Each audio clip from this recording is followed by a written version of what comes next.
हर सखी धोलता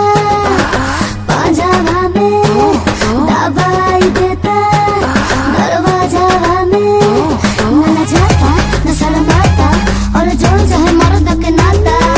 सखी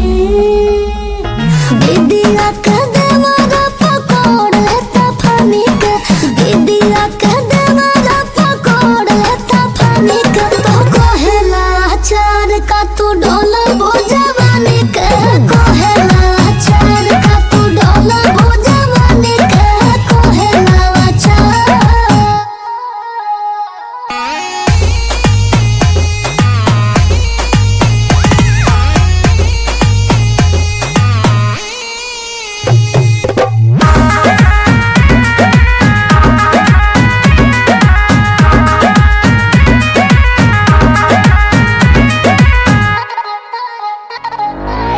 रहेला टाहिर में छेक लगाही में कौशल चाहेला हमरा के बाही में एहो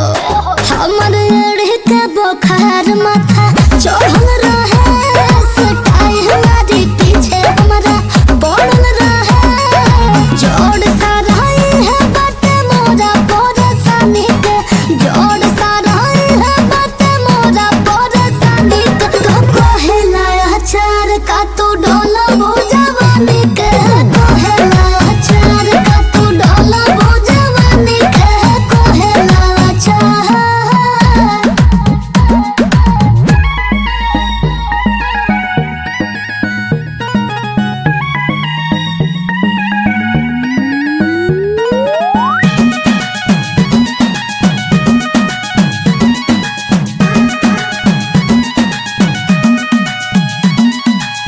जानी जो दियारावा